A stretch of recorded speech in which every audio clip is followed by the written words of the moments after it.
365 news, आपकी खबर आप तक, 365 दिन आपके साथ। निजी स्कूलों की मनमानी के खिलाफ होगा आंदोलन। राज्य के निजी विद्यालयों की मनमानी अब अभिभावकों की परेशानी का सबब बनता जा रहा है और उनके इस रवैये से सभी अभिभावक, मुख्य तौर पर जो लोग मध्य वर्गीय परिवार से आते हैं, एक तरफ स्कूल बंद है लेकिन फीस जमा करने का दबाव, जिससे घर के बजट पर भी असर हो रहा है। लॉकडाउन खत्म होते ही बच्चों के पुस्तक खरीदने के लिए दुगुने तिगुने मूल्य जमा करवाएंगे। उसके बाद सरकार के आदेश का उल्लंघन करते हुए यह विद्यालय अभिभावक पर जमा करने का दबाव बनाएंगे। इस संदर्भ में आइए देखते हैं क्या कहा NSUI के प्रदेश उपाध्यक्ष इंद्रजीत सिंह एवं ऑल स्कूल पेरेंट्स एसोसिएशन के अध्यक्ष अजय राय जी ने। खबर 365 न्यूज के लिए रांची से पूजा के साथ रुचि की रिपोर्ट। नमस्कार, मैं रुचि शर्मा, खबर 365 न्यूज़ की तरफ से। आज हम लोग एक ऐसे जगह पर हैं, एक शख्स से मिलते हैं जो कि NSUI के प्रदेश उपाध्यक्ष युवा कांग्रेस युवा नेता भी इनको बोल सकते हैं। आइए आज इनसे मिलते हैं। नमस्कार सर। नमस्कार मैम। एंड सर, जैसा कि हमने सुना है और देखा भी है कि आपने शिक्षा को लेकर के जो निजी स्कूल्स मनमानी कर रहे हैं, जिससे कि मध्यम वर्गीय परिवार को बहुत तकलीफें आ रही हैं, और तो इसके बारे में आप क्या कहना चाहते हैं? देखिए मैम, जैसा सरकार ने आदेश दिया है कि निजी स्कूलों को इस अवधि पीरियड में कोई भी फीस नहीं लिया जाएगा। गार्जियंस लोग बहुत सारे परेशान हैं कि इस लॉकडाउन में किस तरह से फीस पेमेंट करना है, लेकिन एक सरकार ने एक मुहिम इसमें दिया, उनको एक राहत दिया कि 3 महीने हो या 2 महीने या अवधि पीरियड में जितने भी दिन रहेंगे स्टूडेंट्स का फीस नहीं लिया जाएगा। लेकिन कुछ स्कूल जो ये अवैध धंधा के रूप में चला रहे हैं, इन्हें ना कोरोना से मतलब है, ना कोई गरीब गार्जियन से मतलब है, इन्हें सिर्फ अपने स्कूल का एक रेपुटेशन देखते हुए कि हम लोग ऑनलाइन फ़ीस जमा करवा लेंगे, बच्चों से पैसा ले लेंगे, मतलब ये एक उनकी मनमानी हो गई है। लेकिन सरकार ने आदेश दिया है कि कोई भी फीस नहीं दे। मैं गार्जियन लोग से भी अनुरोध करूंगा कि अभी किसी भी तरह का कोई फीस नहीं दे जब तक कोई दूसरा नोटिस नहीं आता है। अगर कोई भी स्कूल अगर इस पे फीस लेती है तो NSUI छात्र संगठन इसमें चरणबद्ध आंदोलन करेगी और हम उस स्कूल के खिलाफ कड़ी कार्रवाई करके उन पे FIR केस भी दर्ज करवाएंगे, क्योंकि कोर्ट ने भी ये बताया है कि जो भी प्राइवेट स्कूल्स अगर निजी मनमानी कर रहे हैं आप उनके ऊपर एक्शंस ले सकते हैं। हम उनके साथ भी खड़े हैं और NSUI चरणबद्ध आंदोलन के साथ साथ अगर ये लॉकडाउन पीरियड खत्म होती है तो सभी स्कूलों में जहाँ जहाँ ऐसी हम लोग को पता चलेगा कि जहाँ पे फीस लिया जा रहा है, हम लोग जोरदार विरोध प्रदर्शन करके वहाँ पे तालाबंदी करेंगे और उसके ऊपर कड़ी एक्शन करेंगे। हम सरकार के खिलाफ उनको बताएंगे, सरकार के लिए भी, कि आप सरकार के खिलाफ काम कर रहे हैं एवं इन स्कूलों की मान्यता रद्द किया जाए। मान्यता रद्द करने की भी आप मांग करेंगे? एकदम जी, मैं एकदम जी बिल्कुल। और आपका क्या कहना है सर कि इसके बावजूद भी अगर स्कूल वाले नहीं मानते हैं, अगर शिक्षा मंत्री भी इस बात को एक्शन में नहीं लेते हैं, तब आप क्या करेंगे? नहीं, जैसा कि आपको पता होगा हमारे शिक्षा मंत्री जी अभी बहुत अच्छा एक्शन ले रहे हैं और कड़ा एक्शन ले रहे हैं। अगर कोई भी सरकार के खिलाफ, कोई आदेश के खिलाफ अगर कोई स्कूल हो या निजी संस्था भी अगर गलत काम करती है तो शिक्षा मंत्री इसके ऊपर पूरी कार्रवाई कर रहे हैं। अगर शिक्षा मंत्री के तरफ से कुछ नहीं लिया जाता तो NSUI छात्र संगठन इसके ऊपर एक्शन लेगी और स्कूल पे तालाबंदी भी करेगी। और इसके बारे में क्या कहना है सर? जैसे निजी स्कूल्स हैं, जो बड़े बड़े स्कूल्स हैं, वो लोग अपनी मनमानी करते ही हैं। जैसे बुक्स कॉपीज़ हैं, बुक्स कॉपीज़ की जो रेट है वो काफ़ी दोगुना तिगुना दामों पर अपनी बुक को सेल करते हैं। तो जैसे ही अभी लॉकडाउन ख़त्म होता है तो पेरेंट्स को बुक्स कॉपीज़ खरीदनी है, ऊपर से फ़ी का तो आपने क्लियर कर दिया, पर बुक्स कॉपीज़ के लिए आप क्या कुछ करना चाहेंगे? जैसा कि मैं आपको याद दिलाना चाहता हूँ, 1 सप्ताह पहले ही मैंने अखबारों के माध्यम से और ट्विटर के माध्यम से शिक्षा मंत्री को एक ज्ञापन दिया था कि जितने भी निजी स्कूल है उसमें CBSE की NCERT बुक्स का ही पढ़ाई किया जाए। जो ये दूसरे ऑथोराइज्ड बुक वाले लोग जो आ जाते हैं, जो 250 रुपये का बुक है, 50 रुपये का बुक है, उसे 450-500 रुपये में खरीदते हैं। तो मैंने इसके लिए एक एप्लीकेशन भी दिया हुआ है शिक्षा मंत्री को कि CBSE NCERT बुक्स ही लागू करें। इससे आम जनता को भी राहत मिलेगी, गरीब परिवार के जो बच्चे हैं उनको भी राहत मिलेगी, और स्कूल में जो ये गोरख धंधा ये लोग चला रहे हैं बुक्स कॉपी किताब का, ये भी एक तरह से बंद हो जाएगा और NCERT की बुक्स लागू हो जाएगी।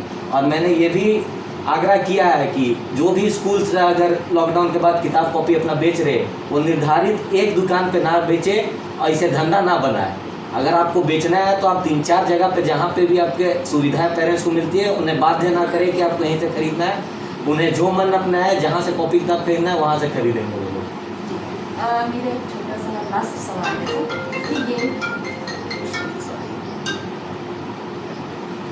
लास्ट क्वेश्चन है कि ये जो निजी स्कूल्स हैं इन लोगों में सेवा की भावना कम और व्यापार की भावना ज़्यादा हो गई है, तो इसके बारे में आप क्या कहना चाहेंगे? जी, आपने एकदम बहुत सही कहा है कि सेवा की भावना कम हो गई है इनमें, और इन्होंने एक स्कूल को बिजनेस के तौर पे ये लोग चला रहे हैं। बड़े बड़े स्कूल हो, नाम नहीं लेना चाहूँगा, सभी कोई जान रहे स्कूल्स के जो चल रहे हैं, एकदम मनमानी जो चल रही है, ये लोग एक बिजनेस के रूप में बना दिए हैं। वो रीएडमिशन के नाम पे हो, बुक्स कॉपी की किताब में हो, बस चार्जेस के लिए हो, मतलब अंधाधुंध हर साल फीस बढ़ाने का एक नियम बना लिया है, बिल्डिंग चार्ज से लेके, जिसे आम जनता त्राहिमाम है। और पेरेंट्स अपनी बातों को लेके स्कूल तक नहीं जा पाते क्योंकि उनका बच्चा वहाँ पे पढ़ता है। तो मैं पेरेंट्स लोग से भी आग्रह करूँगा कि आप लोग सपोर्ट करें इसमें, कि अगर आपको लगता है कि किसी स्कूल में फ़ीस ज़्यादा लिया जा रहा है, आप हम लोग डायरेक्ट कंप्लेन करें, आप लोग हमें बताएं, हम लोग इसके ऊपर एक्शन लेंगे। और ये जो स्कूल का निजी धंधा जो चल रहा है, ये NSY एकदम लागू इस बार नहीं होने देगी। अगर जहाँ स्कूल में भी इस बार अगर पता चलता है कि कुछ ऐसा गोरख धंधा चल रहा है, हम लोग तुरंत वहाँ पहुँचेंगे अपनी टीम साथ, एक्शन लेके वहाँ पर तालाबंदी कर देंगे। धन्यवाद सर। तो जैसा कि इन्होंने बताया कि NSY जो है हर एक वर्ग के पेरेंट्स के साथ है, या तो मध्यम वर्ग हो या निम्न वर्ग के लोग हों या लोअर मिडिल क्लास हो, अपर क्लास हो, सबके साथ हैं कि अगर किसी भी स्कूल ऐसा मनमानी करती है तो ये लोग तुरंत एक्शन लेंगे। धन्यवाद। में परेशानी होंगे, तो उसके लिए आप क्या कहना चाहेंगे? देखिए, इस मुद्दे को लेकर के हमने HRD मिनिस्टर जगन्नाथ महतो जी से भी आग्रह किया था और उन्होंने बाकायदे एक सर्कुलर जारी करवाया है एकेडमिक काउंसिल के सचिव महेश सिंह जी से। लेकिन हमारा यह कहना है कि चूँकि ये पूरा मामला एकेडमिक काउंसिल के अंदर में नहीं आता है, इसको लेकर के HRD मिनिस्टर खुद सक्षम पदाधिकारी हैं, मंत्री हैं। चूँकि जो भी स्कूल जब वो अफिलिएशन को लेकर के अपना एक एफिडेविट शपथ पत्र दायर करता है इस सरकार के अंदर कि उनको NOC लेने को लेकर के वो उनको संबद्धता दे, इसको लेकर के एक एफिडेविट फाइल होता है। उस एफिडेविट में साफ तौर पर लिखा होता है कि कोई भी school no profit no loss पे चलाना है, इनको समाज सेवा को लेकर के ये काम करना है। लेकिन आज के दिन में सारे स्कूलों को अगर देख ले, अगर कुछ को छोड़ दे तो बाद बाकी सभी का एक ही फंडा होता है कि किस तरीके से वो पेरेंट्स को लूटे या शुल्क के नाम पर उनसे वसूली करें। और आज भी हालात ये है कि लॉकडाउन के दौरान जो स्कूल खुले हुए नहीं हैं और जो ये दावा करते हैं कि ऑनलाइन हम पढ़ाई कर रहे हैं, लेकिन पढ़ाई करवा रहे हैं, इसके बावजूद भी अगर आप गौर करेंगे तो ऑनलाइन पढ़ाई कौन करता है? जो मैच्योर्ड बच्चे हो, जो 11th-12th के हो, उनको लेकर के कुछ कहा जा सकता है। लेकिन जो नर्सरी के बच्चे हैं, जो प्रेप के बच्चे हैं, जो क्लास 1 से लेकर के 6 के बच्चे हैं, उनको सिर्फ और सिर्फ आप एक सिलेबस उपलब्ध करा पा रहे हो जिसको लेकर के उनके पेरेंट्स उसको पढ़ा रहे हैं, न कि टीचर पढ़ा रहे हैं। तो उन स्थितियों में जब लॉकडाउन की अवधि में, क्योंकि सरकारी गैर सरकारी दो तरह के लोग यहाँ पर हैं। सरकारी लोग तो उनको पे मिलेगा, वो पे कर देंगे, लेकिन जो गैर सरकारी लोग हैं, जो मध्यम वर्गीय परिवार के लोग हैं, वो पैसे कैसे डालेंगे, इस बात को सोचने की ज़रूरत है। क्योंकि पूरे साल का अगर देखें तो 365 में मात्र 210 दिन स्कूलों में पढ़ाई होती है और हम पूरे 12 महीने का फीस देते हैं, जबकि हमें अगर उस औसत पे देखा जाए तो 7 महीने का ही पढ़ाई होती है और हम 12 महीने का फीस भरते हैं। तो उस हिसाब से अगर स्कूल वाले भी, मैं तो खुले रूप से 2 दिन पहले भी ये स्टेटमेंट दिया था कि कोई भी स्कूल प्रबंधन डिबेट करने को तैयार हो कि वो कैसे बोल रहा है कि हम टीचिंग और नॉन टीचिंग स्टाफ का पैसा नहीं देंगे। क्योंकि जो स्कूल हर वर्ष एनुअल फीस के नाम पे, किताब कॉपी बिक्री के नाम पे और कई तरह के, उसमें आपने देखा हुआ कि कई तरह का जो एग्ज़ाम साल भर के अंदर जो कंपटीशन के हैं, अलग अलग तरह के कई तरह के एग्ज़ाम भी होते हैं, उसका भी शुल्क उनको मिलता है सरकार की ओर से। आज इस विषम परिस्थिति में जो पूरा विश्व कोरोना वायरस से पीड़ित है, उन परिस्थितियों में अगर स्कूल को मात्र लॉकडाउन अवधि की फीस अगर माफ़ करने की बात की जा रही है तो ये कहीं से गैर वाजिब नहीं है, बल्कि इसमें हमने HRD मिनिस्टर से ये आग्रह किया है कि अगर कोई स्कूल लॉकडाउन अवधि का फीस अगर माफ़ नहीं करते हैं तो आप उनका जो अफिलिएशन के लिए जिस वक्त वो शपथ पत्र लिए हैं, उस पूरे शपथ पत्र का वो जांच करें। साथ ही RT एक्ट जो 2009 से लागू है उस RT एक्ट का वो पालन कर रहे हैं कि नहीं, उसकी वो जांच करे। और साथ में जितने भी जो टीचिंग नॉन टीचिंग स्टाफ है, किन स्टाफ को कितना पैसा मिलता है, किन टीचर को कितना पैसा मिलता है, इन सब की जांच करेंगे तो सारी वस्तुस्थिति सामने आएगी कि स्कूल वाले कितने प्रॉफिट में जा रहे हैं और पेरेंट्स कितने नुकसान में जा रहे हैं। तो फिर क्या होगा अब इनसे जानते हैं, अगर इसके बावजूद भी स्कूल फी लेते हैं तो उस पर क्या कार्रवाई होगी? देखिए, 2 दिन पहले हमने HRD मिनिस्टर को ट्वीट किया है और उसमें हमने सीधा उनसे यही आग्रह किया है कि आप एक सक्षम व्यक्ति हैं, आप एक सक्षम मंत्री हैं और सरकार एक बड़े मंत्री होने के नाते आपका ये कर्तव्य बनता है कि आप कम से कम उनके एफिलिएशन की और उनके शपथ पत्र की जांच करें।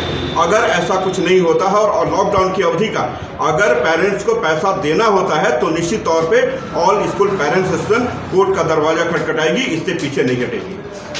तो अगर इसको स्कूल ने इसके बावजूद भी फी लेती है तो फिर आप कोर्ट तक भी जाएंगे? निश्चित तौर पर हम कोर्ट का दरवाजा खटखटाएंगे, क्योंकि अभी मतलब आप सोच सकते हैं कि RBI ने भी जो खास करके वैसे लोग जो लोन लेकर के कोई अपना घर बनाया है, कोई गाड़ी चला रहा है, कोई बिजनेस कर रहा है, उनको भी 3 महीने का समय दिया है। तो उन परिस्थितियों में जो स्कूल चल ही नहीं रहा है और वो बेवजह, क्योंकि हम लोग बार बार इस बात को बोल रहे हैं कि वो बेवजह अगर सोचें कि पेरेंट्स से हम पैसा ले लें, ये हमको कहीं किसी स्तर पर मंजूर नहीं होगा। इसको लेकर के जो भी लड़ाई लड़नी होगी हम लोग लड़ाई लड़ेंगे। तो जैसा कि हमने जाना कि आने वाले समय में अगर स्कूल पेरेंट्स से, चाहे वो मिडिल फैमिली से बिलोंग करे चाहे अपर क्लास से बिलोंग करे, वो स्कूल पैसा लेती है तो फिर हमारे पेरेंट्स एसोसिएशन के अजय रॉय जी कोर्ट तक भी जाने के लिए तैयार हैं और पेरेंट्स को इससे बहुत ज़्यादा सुविधाएं मिलने वाली है।